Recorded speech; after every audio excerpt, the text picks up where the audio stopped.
Hi, I'm Amy Wilkins, and this is Thriving in the Messy Middle. This podcast is where women leaders come to find clarity in the chaos, to reconnect with what matters most, and to learn to thrive even when things feel messy. In these episodes, I sit down with remarkable women leaders who share their wisdom, their stories, and those juicy lessons they learned along the way. Together, we explore mindset shifts that can help you navigate your messy middle moments with more clarity, alignment, and with confidence. I want you to think of it as your weekly reset and power up. This is your reminder that thriving isn't about perfection. It's about growth that feels good. So let's dive in. Today, I'm honored to be joined by Melissa Cohen. She is a branding strategist, a LinkedIn guru, who I also think of as a LinkedIn goddess, Amazon bestselling author, and founder of MBC Consulting Solutions. She spent over a decade building a high-powered career in fashion, where she rose through the ranks at big American brands like Ralph Lauren. All of this before the upheaval of 2020 led her to a powerful reinvention. When she lost her role, she didn't just search for a new job, she discovered a new calling. Today, she helps professionals, entrepreneurs, and leaders use their voice on LinkedIn and beyond to build visibility, authority, and impact. She helps people step into their worth, not just their resumes. Now, in this episode, we dive into what it really means to build a personal brand when the path gets messy, to show up, adapt, and become unforgettable on your own terms. Melissa, welcome to the podcast. Thank you. It's so much fun to be here. I'm so excited. I'm so happy to have you here. So for folks who don't know, I met Melissa a little over a year ago, maybe more, through a friend, Erin O'Mara, who introduced me to the fabulous Melissa, who is a personal branding expert. She's a LinkedIn top voice. I'm going to encourage y'all to follow her on LinkedIn because gems that she shares, she actually calls them nuggets. LinkedIn nuggets are just genius. And I'm going to invite you, though, Melissa, to share more about yourself before we dive into some questions. Sure. And thank you so much for having me. I'm really excited to be here. I feel like it has to be more than a year since we know each other, but I'm really not good with time frames. But yeah, I'm a LinkedIn and personal branding strategist coming out of a long career in the corporate fashion industry. I live in New York City. I'm a wife. I'm a mother. And LinkedIn changed my life. I tell people that with no sense of irony whatsoever. And so that is the work that I love doing now. I love to help people love LinkedIn as much as I do. I'd love to have you talk about that career path that you had, that you have referred to as that classic climb, and just share a little bit about that journey. Yeah, sure. So I always wanted to work in the fashion industry. I actually remember the day that people came to my high school. They were from the Toby Coburn School for Fashion Careers. I still remember that name, even though I am very sure they're no longer in existence. And all of a sudden, I knew what I wanted to be when I grew up. And I didn't go to the Toby Coburn School for Fashion Careers, but I did end up in the fashion industry. And my first job was as a finished goods assistant. It is every bit as glamorous as it sounds. It was very heavy data entry. It was very low pay, but it was a foot in the door. And I really fell in love with the industry in a lot of ways. And I did. I worked my way up the ladder, just the way you would. I went from being a finished goods assistant to an assistant manager to a manager up until I was a vice president of product development and production at Ralph Lauren, which was really my dream company, right? I think Ralph is one of the few who really, truly knew how to build a lifestyle brand and create a world that he invited his customers and clients into. And I think that's a skill that is rare, but when it's done right, it's magical. And he really did. And so that's where I was until everything happened in 2020 to change my plans. Yeah. And we're going to go there. But I would love to have you share a little bit about, I'm just wondering, right, in this climate right now, Yeah. what a classic climb even looks like, right, with the amount of disruption happening. I don't think there is a classic climb right now for many of us. I think, especially once, maybe at the very beginning, there is. I think careers are no longer linear. And I even last year I wrote a book that touched on this subject. I co-authored it. I don't want to say I wrote it myself. We touched on this, right? Say the name. Oh, thank you. Your Career Resilience Blueprint is the short title.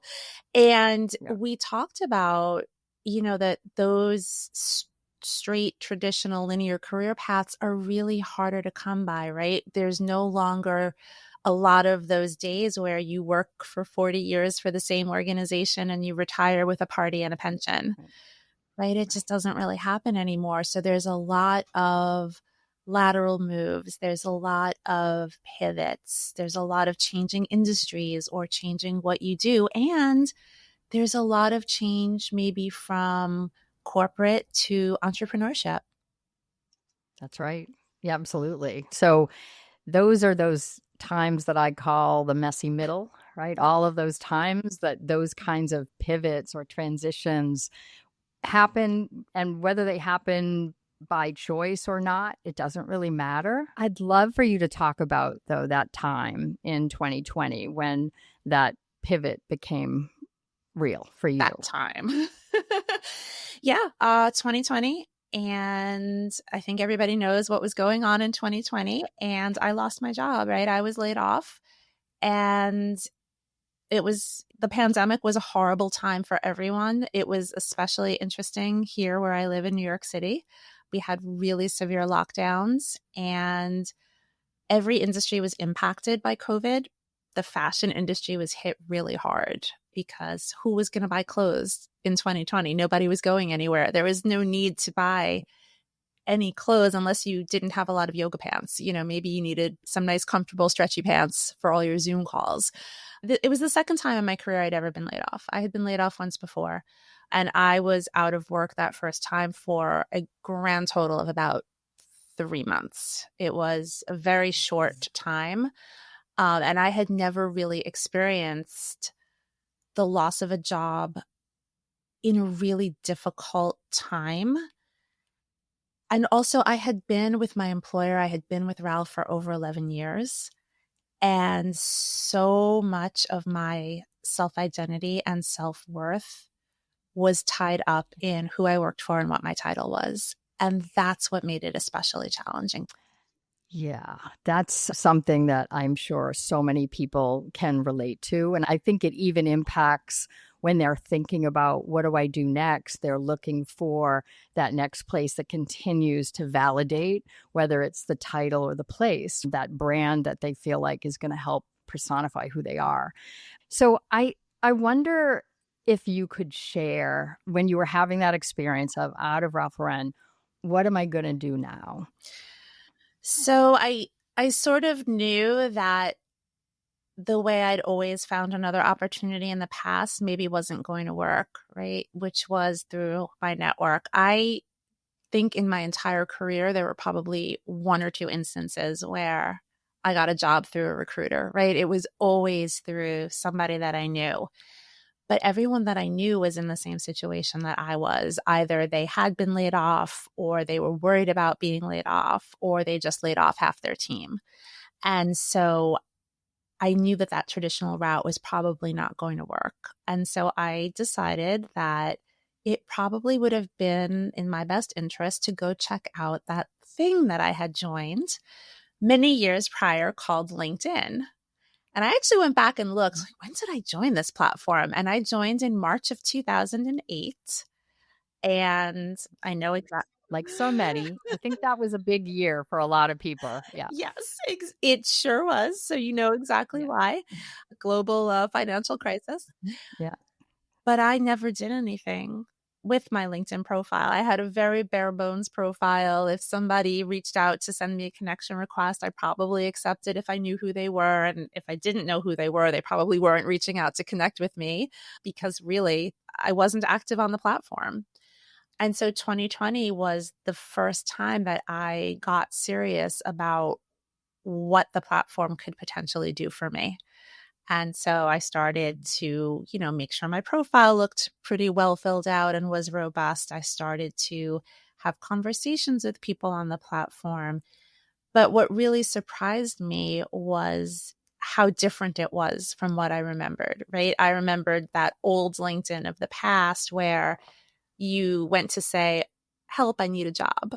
And then you said, hey, congratulate me, I got a job.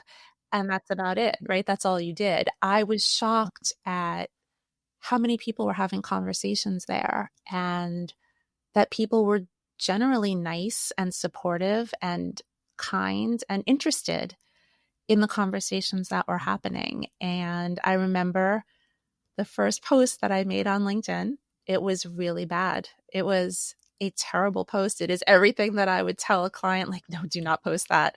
Not because there was anything, inappropriate about it, but so first of all, it was a repost no, it wasn't a repost. It was a post of an article on Women's Wear Daily, which is the fashion industry newspaper, right? So first of all, it was paywalled. So most people couldn't read it anyway. Second of all, it was a link to an article. We all know how well those do.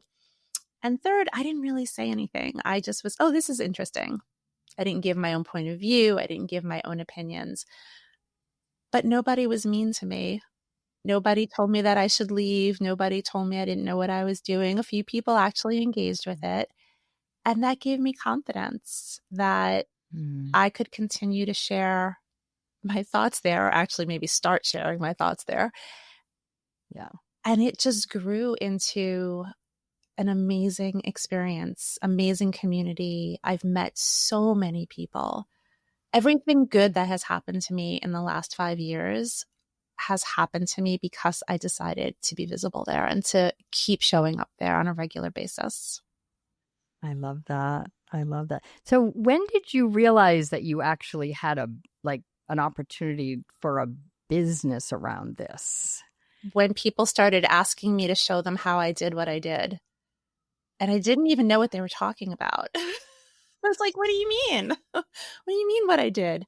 But yeah, people started to ask me for advice. And so I'll tell you the sort of crystallizing moment. Our friend Julie Morris, right?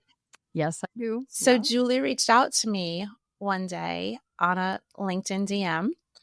So Julie and I ended up becoming business partners, and we run a membership community called DIY Influence, which is to help people figure out what's next, right? If they're in corporate and they're thinking about starting their own business, or they have started their own business because they've already left corporate, or they're still in corporate but they want to have a little side hustle, or maybe they're just not sure, but they want to explore what having a business might be like, or a podcast or a newsletter or something creative.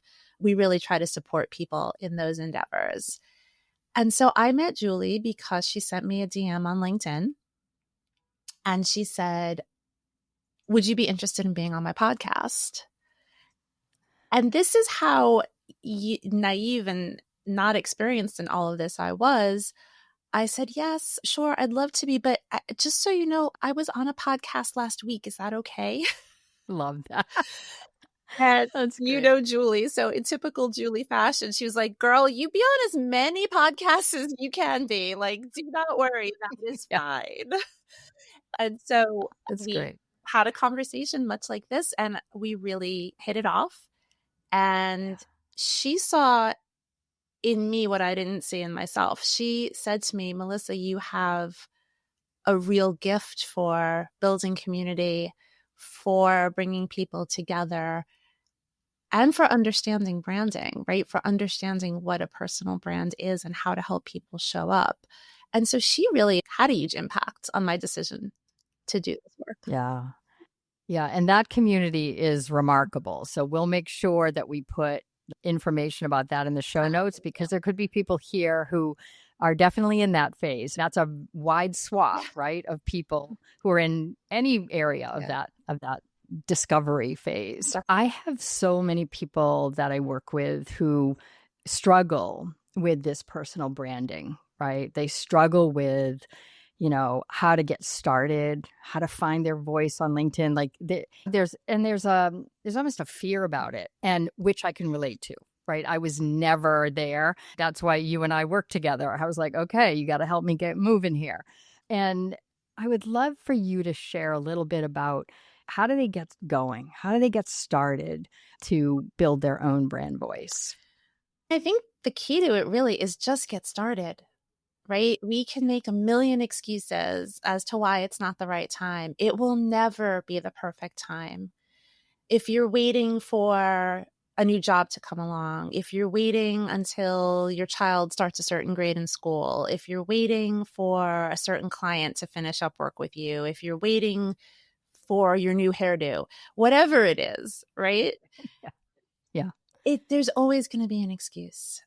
And a little mini slogan or mantra that I like to keep is there is no perfect time, and the perfect time is now.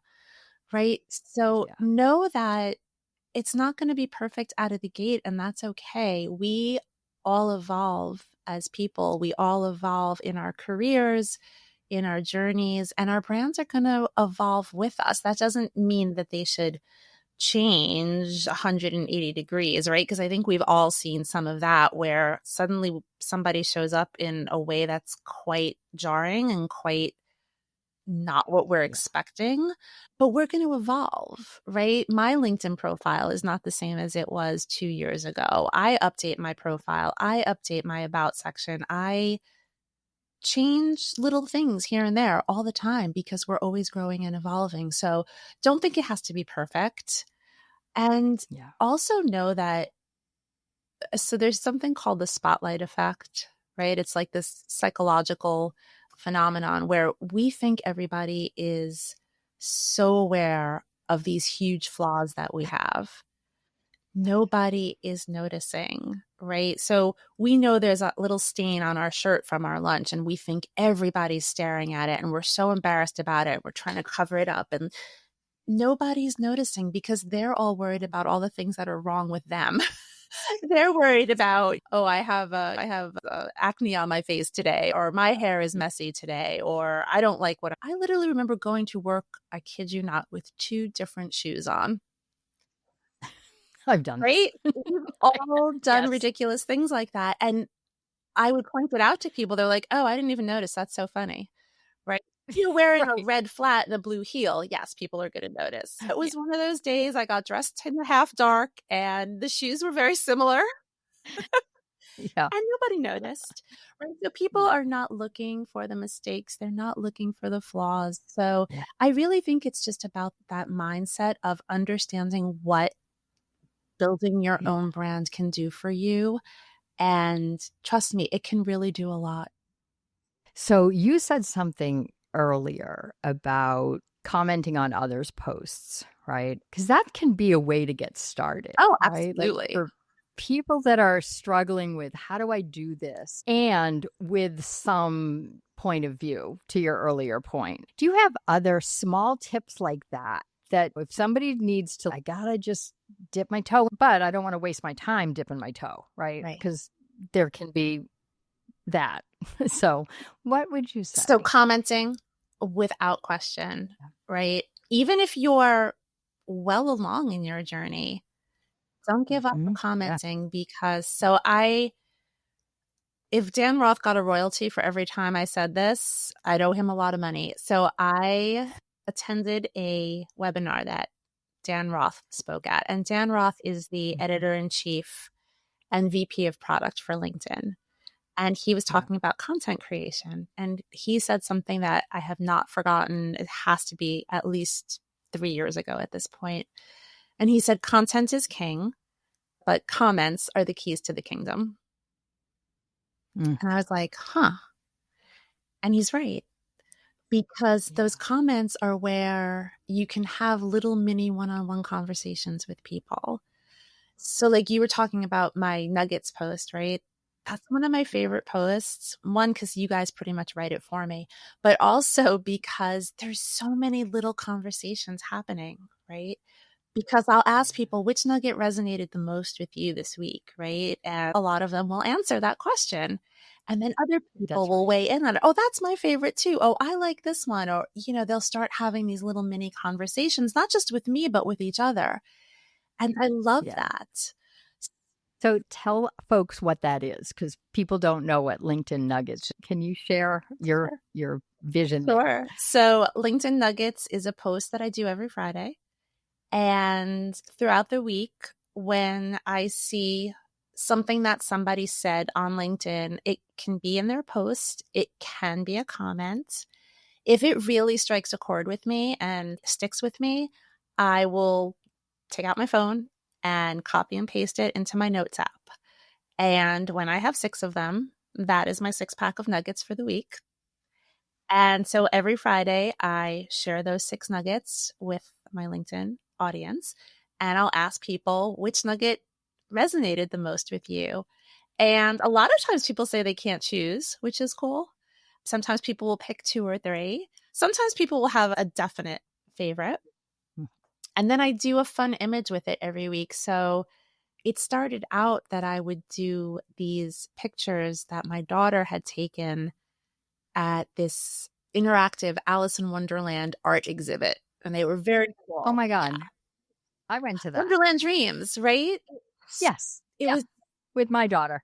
I love it. It was so much fun, right? They were so colorful and bright. But after a while, I started to run out of them. You only have so many photos. I've been doing that post for a long time.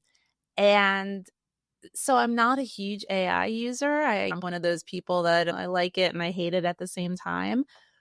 But I do generate in Dolly and ChatGPT, I generate these sort of magical, mystical tea party images. And that's what I use with that post every week.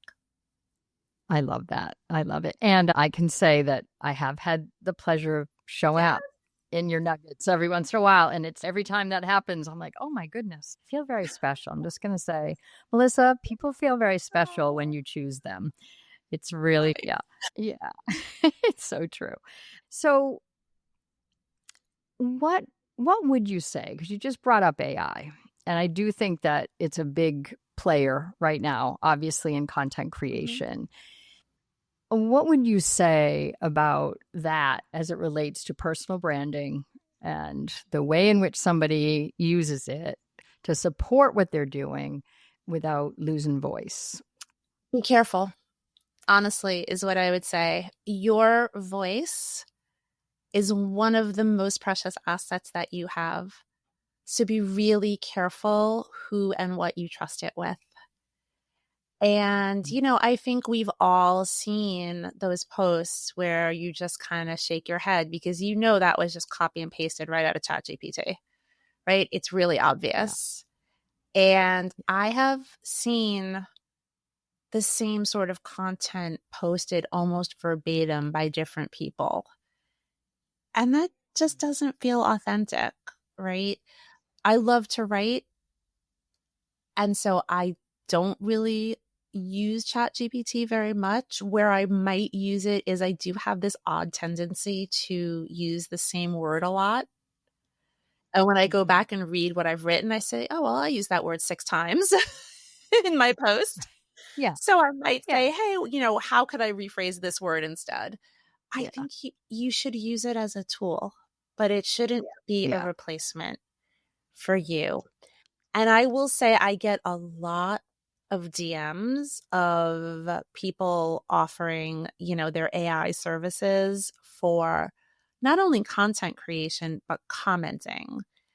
And that is just Mhm. really inauthentic to me. If I'm going to make a comment on someone's post, it's going to be my own comment. Why would I want AI to comment on my behalf? So really just be careful, right? You don't want to Yeah. start sounding like everybody else.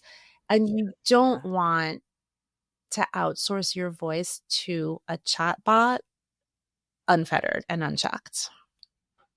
That's right. Yeah. Yeah. Thank you for sharing that. You mentioned, I want to talk a little bit about those messy middle moments for you and anything else that you took away from them. So you mentioned there was a messy time where you were out of a role for 3 months. There must be something that you picked up during that moment.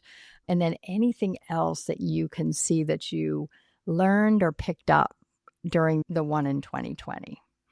The earlier one, I think what I learned from that was the strength of my network, right? I was not out of work for very long.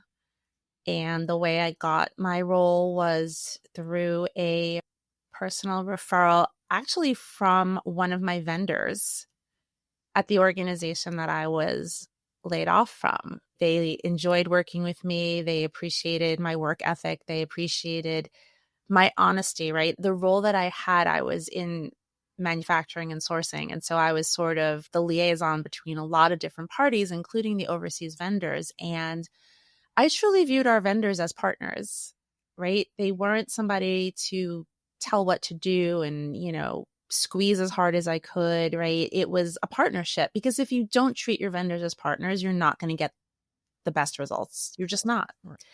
And so I think that was the biggest thing that I took away, was the importance of relationships and having a strong network. This one in 2020, we could talk for 3 hours about all the things that I took away from it. But I would say the one that I really want people to know is, don't let yourself get tied up so deeply in who you work for and what your title is, right? Because you are so much more than that. We're all multifaceted individuals. We all have talents. We all have hobbies. We all have interests. We all have skills. And even when I introduced myself today, right? I love what I do. It's a huge part of who I am. But I also talked about, I'm a wife, I'm a mother, I live in New York City. I have lots of hobbies and interests. These are all things that make up who I am. And I think we fall so easily into that trap of only focusing on what we do for work. Yeah, it's true, right? We get sucked into that and we think that's the only thing anybody wants to hear. And certainly I'm noticing a lot of what I see on LinkedIn, especially now, and maybe now-ish, because it's been for a little bit, but is the personal stories that actually owning it. One of the best ways to own your voice is to tell your story and not just talk about it. Absolutely. There's this weird sort of, LinkedIn isn't Facebook, and it's not. And I'm glad it's not, because I've never been on Facebook in my life, and I intend to keep it that way. If we're in corporate, we bring ourselves to work, right? We are people. And if you are in a job search, you're going to be like, the skills and experience are table stakes at this point, right? Everybody has the skills, everybody has the experience, but what makes you uniquely you? What are those intangibles that you bring to the workplace that makes somebody want to hire you? That's your story. That's who you are as a person. And if we're business owners or entrepreneurs, again, it comes back to, people want to work with people, right? I guarantee you, if you asked 20 people who know me or who have worked with me, what's the name of Melissa's company? They probably can't tell you, because it doesn't matter. Also, because I named it really poorly because I didn't know what I was doing. But nobody. You can say the name of it. It's my initials. It's MBC Consulting Solutions. Yes. Woo. That's right. I would name it something much different now, but it also doesn't matter, because nobody really pays attention to the company. People hire me for me because they like who I am as a person, and they like how I show up as an individual and as a person. So storytelling is always going to matter, right? What's the most effective advertising, whether it's on television or, back in the day, I'm going to date myself, but in magazines, online, it was always something that told a story. Yeah, definitely. More memorable for sure. Yeah. Yeah. So is there anything that you would have said to your younger self when you look back? Any advice? We could do that for 3 hours too. The top Yeah. nuggets. So the biggest one, it's funny, I was asked this question once in a leadership cohort exercise. It was, what would the title of your autobiography be? Yeah. And my answer was, it all worked out in the end.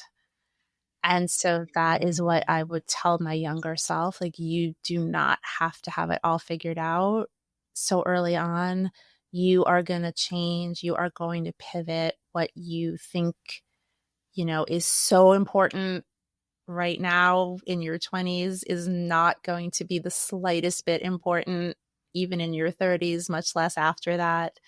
And it's all going to be okay. And you don't have to worry so much about the things that are taking up so much mental space in your head right now, because they're not going to matter. They won't matter. Yeah. I love to remind folks that, those messy middle moments, the times that try us the most, when we are on the other side of it and we look back, we realize that the most growth came from that experience. And it's the kind of growth that just continues. Absolutely. I am 100% living proof of that, right? 100%. Yes. Yeah, definitely you are. You are. Melissa, thank you so much for being with us. So many nuggets. Network, right? Make sure that you are nurturing your network along the way. Get started. Go ahead and just comment on somebody else's post if you're not ready to do it yourself. But don't be afraid to do that either. And just get started. Just Right? get started. It gets easier once you take that first step. What's that expression? The first step is the hardest. Thank you so much. Thank you. I really enjoyed speaking with you. There were so many juicy nuggets from this conversation with you, Melissa. Everything from your career doesn't have to move in a straight line, and it probably won't given the upheaval that's occurring right now. 2, that visibility on platforms like LinkedIn can create possibilities you can't even imagine. And 3, your voice is your greatest asset. Tools like AI can support you, but only you can bring the clarity, honesty, and perspective that make your message resonate. Thanks for listening to Thriving in the Messy Middle. Some weeks, you'll hear me in conversation with extraordinary women. Other weeks will be solo episodes where I'll share mindset shifts to help you thrive right where you are. And don't forget, you'll also find my messy middle moments in your feed. These are short solo reflections with a quick burst of clarity and encouragement to help you stay grounded. So be sure to follow the show so you never miss an episode. And if today spoke to you, share it with a friend or leave a review. This really helps others find the show. And check out the show notes for everything we mentioned today. And for more articles, resources, and ways we can work together, visit chooseaw.com. I'll leave you with this. You are the most worthwhile project you will ever work on. So until next time, keep thriving, even in the messy middle.